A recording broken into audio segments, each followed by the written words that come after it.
All right, the spring market is in full swing. And what is today's Austin real estate market environment like compared to last year? Well, we are going to let you know so that if you're a buyer or a seller, you can prepare your buying and selling needs. You're more in the know. If you're a real estate agent, you're going to be able to properly advise your clients.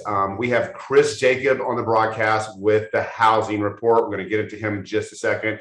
But first, if you're watching this on YouTube, feel free to like, subscribe for future broadcasts. If you're listening to this on a podcast, hit the subscribe button. We have got a ton of good guests coming up.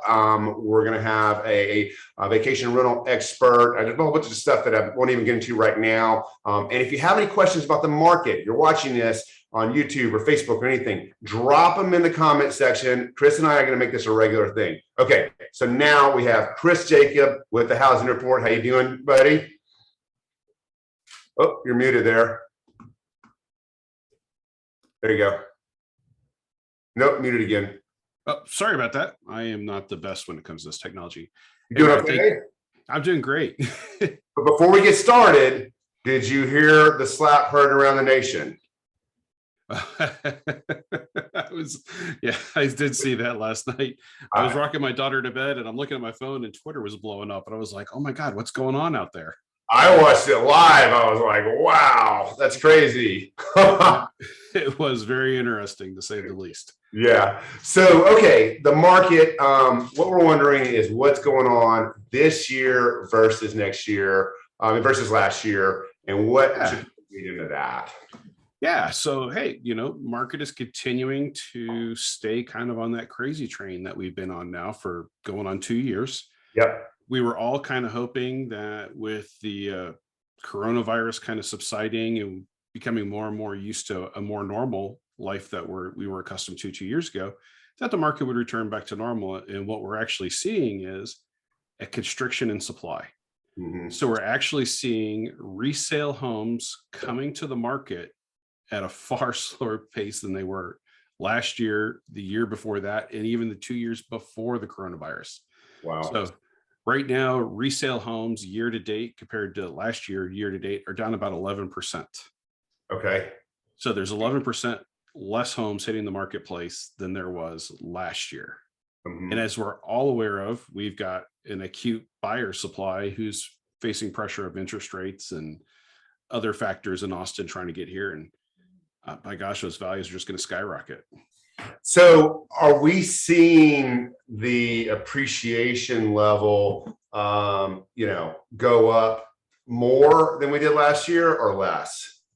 So I've been studying Williamson County because that's kind of like, I think, ground zero of our epicenter of the housing crisis. Yeah. And what's interesting is last year for 2021 year end, Williamson County went up 34.7% for the year. Yeah. Which means quarter over quarter, it was about 8.5% to get to that 35%. Yeah. This Q1, which we're not even done with, we've got 3 days left. We got all those sales that are going to reconcile out between now and the end of the month, is already at 11%. Wow. So if Williamson County stays on that trajectory for the rest of the year, mm-hmm. we could crush last year's gains. Yeah. And with the shortcoming of resale of homes coming to the marketplace, Williamson County is going to be the market to watch. Yeah. And really see where it's kind of going. So is the Austin market at a similar pace, or? It is. It's not as acute. Williamson County's kind of become the Cinderella story of the real estate market. They started COVID with an average price in the lower 300s. Mm-hmm. And today, Williamson County is hovering in the upper 500s inside 2 years. Yeah. And we're actually seeing Williamson County kind of homogenize with Travis County in the values we see in what we consider central Austin. Yeah. Those values are becoming more and more homogenized, that it's not that much cheaper to live in Austin than it is to live in Williamson County. Now, there'll still be the pockets, there'll still be downtown, there's still going to be, those things. But when you look at the sheer numbers, they're getting closer and closer every day. Yeah, and I didn't prepare you for this question, but I went to the HBA Home Builders Association of Greater Austin economic forecast. You were there at that, right? I don't know. Remember when they said at that point, they said Well, the average median home income, what they can afford at Austin is like, I don't know, 330 something, right? Yeah, it was that was the MFI factor that the city demographers put together. So like a Mhm. family of four making the median income, I think they threw that number up, it was in the like 80, 85.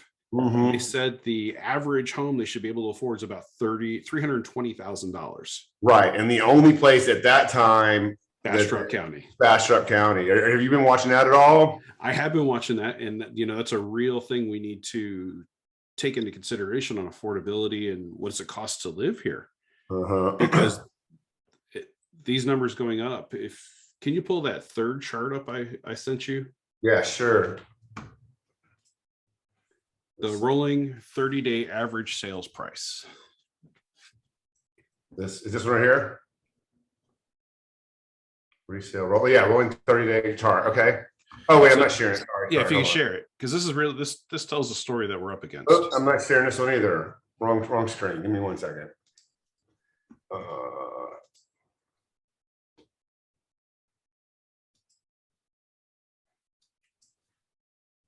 Okay. Are you seeing it? Yes, sir. Okay, cool. Okay, so what we have here is, yellow was 2019, gray was 2020. Those numbers floundered around quite nicely. They were strong and grew. And then 2021, the world kind of exploded. We saw it go from right at 500,000 to 600,000 in a matter of 90 days average sales price. Mm-hmm. Well, we're seeing from 600 to 700 happen in about 60 Yeah. days. And if you look at my forecast line, which shows where the values are going, by the beginning of May, we're going to be about $740,000 for the average home in the 5-county area. Wow. Okay, that's what I was just about to ask. So this is greater MSA. This is the 5-county area. Oh man. So you think about that 320, that's going to be half of what we were last year to a third of what we are going to be this year. Uh-huh. And then, the question becomes is where does an average family, which $80,000 is not a shabby income, where do they live? Where do they commute from? Uh-huh. And right now, these buyers are getting pressed with windshield time to get to and from work. And then the question becomes, is it worth working in Austin or, relocating out of the marketplace? Yeah, right. You'll have to companies will have to pick and choose, right? That's right. You're gonna see, and that's why you see industries going like, to Taylor, right? Yep. Taylor, Samsung. I mean, Hutto.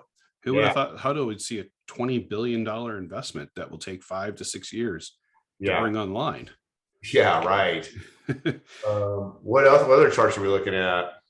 So let's look at number 2. I think number 2 is a really important chart. Okay. So this is our new listing. So one of the things I've been talking about this year is supply is going to be our critical path to pricing stability. Mm-hmm. And what we have are the last 4 years. The notable line is the gray line, which is the lowest line of the 4. That was 2020 when COVID hit. Mm-hmm. And then 2021 is the orange line, and you can see how much more inventory came to the marketplace. In 2019. Yeah, 2019 is the yellow one, and then 2018 is the yellow one. Those are our last 2 normal years of supply. Gotcha. Before we had market manipulations, a pandemic, other situations. Yep. But what's interesting is if we go look at 2022 down there, and this is as of 11 a.m. this morning, we're about 10% less than all the years prior. Mm-hmm. And now the question is do we have a Q2, Q3 rally? People are just waiting. Mm-hmm. And some of the things I think that are happening, and we'll see this quantitatively a little further into the cycle, is I think we're going to see a slowdown on our move up clients. I think we're going to see people who are like, I don't need higher interest rates. Yeah. The house is good enough. We can fix the kitchen. We can fix the bathrooms. We can improve in place versus upgrading. So, okay. So if that happens, then that would free up, that would be buyers that are no longer entering the market, but we still need people to sell. That's right. Yeah. Or we need builders to backfill supply, which we saw at that Home Builders Association economic forecast, they're going to take years to dig out of this hole. Well, that's right. And then like the city is not doing anything to support the climate that we're in, right? I mean, the permitting process is ridiculous in the city of Austin. Yep. Well, you heard it. The same gentleman who gave us the numbers on the affordability with the MFA said, hey, if you want to plot a subdivision inside the city limits of Austin, it's going to take 2 to 4 years. Yes, ridiculous. Where the same thing in Houston takes 30 days. Exactly. So I've kind of been a proponent of maybe Austin is this is my personal opinion, not reflective of anybody I support or boards I'm on.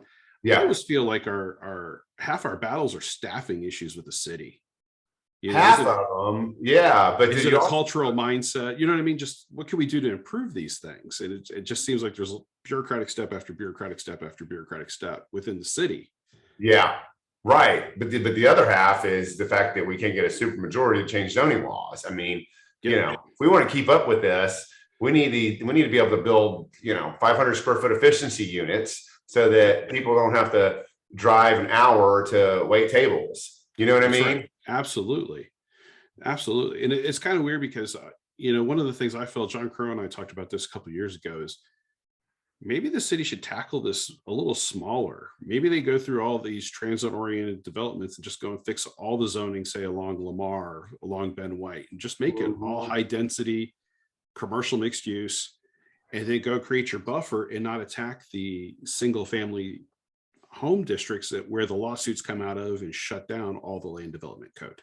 Right. So like kind of like what they did with West Campus, right? They were able to they were able to pass West Campus because they don't have any voters there, right? It's all exactly. Well, and it was 9 homeowners that stopped the land development codes. If you think about the sheer number of homeowners in Austin, I mean, we're talking 100, 1 in 150,000 homeowners shut down all the zoning. Yeah. So I hope that the city council goes back and attacks it in a little more methodical process versus trying to broad stroke the whole city.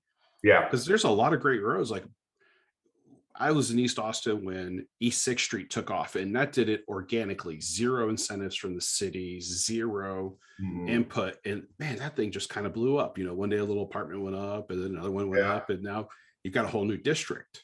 Yeah. But we got Burnett Road that's kind of going through that organically right now. Yeah. And right. Interesting to see how that North Lamar corridor from Koenig to 183 does that, because there's a lot of old large tracks that are just going to get gobbled up, and we'll start seeing that vertical organically happening. But it'd be neat to see if they just fix all that zoning, so they could just be like, oh, hey, let's go stick 400 doors over here. Let's go stick 600 doors over there. Yeah. And it doesn't take 2 to 3 years. Yeah, right. I saw in the news yesterday, the Container Bar completely shut down because they're putting a 55 unit building in its place. Rainy Street. That's a crazy. They went through, because that was also single family. Yeah. And back in like 2002, 2003, they zoned it Central Business District. Yeah. They all went from those little tiny vernacular 1920s. Before the bars were there, they were all just like tear down, really dilapidated. They were really dilapidated. When I moved to Austin in August of 2000, there was a house on Rainy Street for sale for like $180,000. I was like, I could afford it. I looked at it and I kind of debated it because it was close to downtown, it was close to Town Lake, but I was like, this house needs a lot. And then now I'm kicking myself going, I should have bought that house. Sure.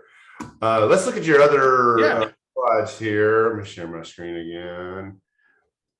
I think this 4th chart is going to be the one that everybody wants to see. Where is my share? Here we go. Okay, 4th chart. Is that it? Yeah. Yes, sir. Okay, so some of the things we've talked about is the premium over list price. And we get into this psychology. We've talked about this.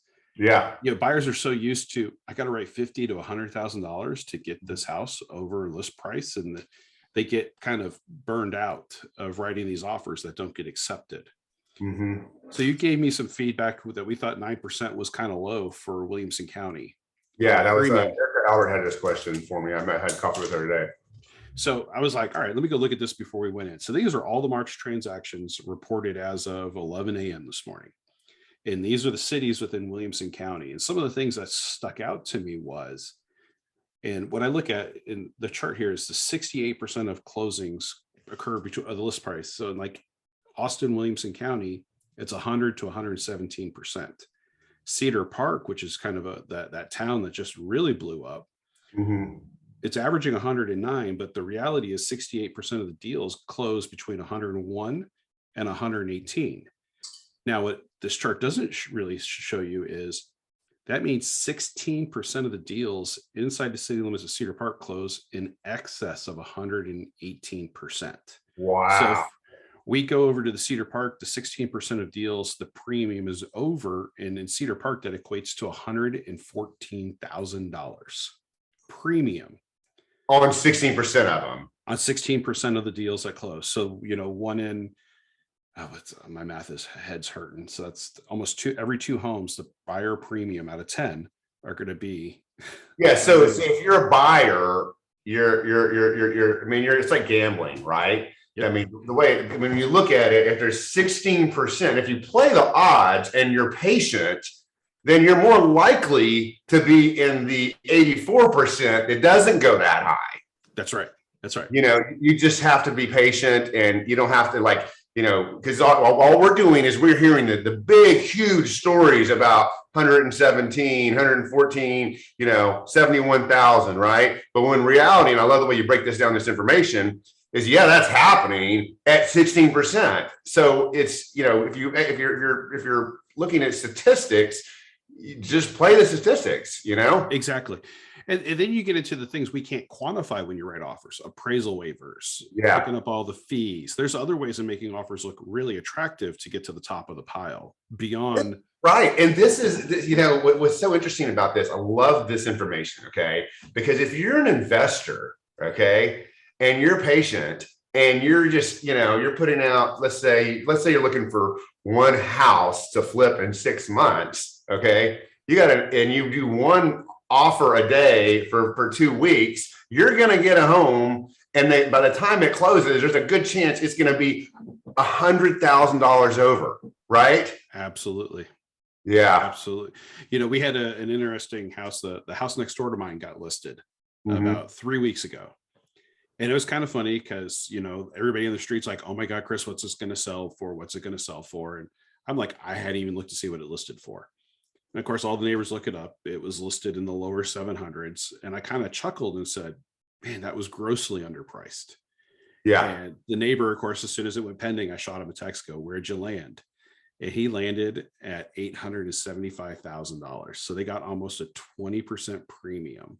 Wow. And the day that property hit the market, there were people parking in my driveway. They were fighting to get in the door. And I was just like, okay. And John Crow sent the best text. He was in the house on a Sunday. Yeah. And he's like, oh my God. He goes, they grossly mispriced this.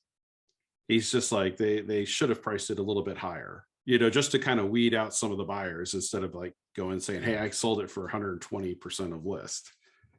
But, the way I look at it is if you're handling the offers correctly, meaning, you list it on a Wednesday or Thursday and you're committed to not taking, the first offer you get in, it's really hard to underprice a property in this market. Right. Absolutely. Whereas if you would have listed the home at 130% of what you think market is, you'd have less buyers and less choices. That's what I've always believed in a hot market. So, and I believe this, that if you price it so high, you make it through 2 weekends on the market, you're not going to get anywhere near what you could have gotten. Pricing it a little bit low. Sometimes I think there's grossly low, and then there's just a little bit low. Sure. And there's those fine lines of where that line strikes. Right. And if you're listening, what are the process of dealing with that? Right. So in other words, like with us, and I know when I was selling property, which I don't really do anymore, but I'm sorry, but it's not as important. If I put a property in the market and I've got 30, 40 offers coming in, it's going to be pretty hard to get in touch with me. All right. Yeah. Let's text, and it's nothing personal, but you need to talk to me more than I need to talk to you. Okay. Yes. And I'm going to hold those properties. I'm going to hold the offers through the weekend. We have a Google form that, we have a way that people can put offers in through MLS, and it basically fills out a spreadsheet that we can present to our sellers. So it's not super hard to to deal with, right? But that's like, and then agents would get pissed about like, well, I can't get in touch with Ryan. You can get in touch with me. You can. We're going to text, okay? But I'm not going to like, the problem when you're dealing with this as an agent is that people want to talk to you about like some stupid shit, right? What's the HOA fee? Well, it's on MLS. Yep.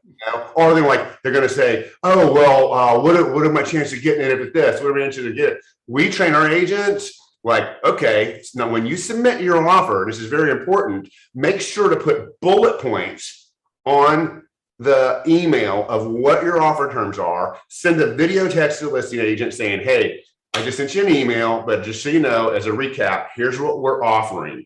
And the idea for a seller's agent and for a seller is you want the seller to know, the seller and the listing agent to know that you're going to be the easiest to deal with, right? Yeah. And I've always said, part of our negotiation to another listing agent is like, look, we try to put together the best terms ever, okay? And if you have another offer that's higher than mine, okay, I know you can't tell one person one thing that you can't tell all of them, but what you can do is you think we're easy to deal with, because we're trying to be easy to deal with, is you can counter my offer with what you want, and then let's see if we can make a deal. That's right.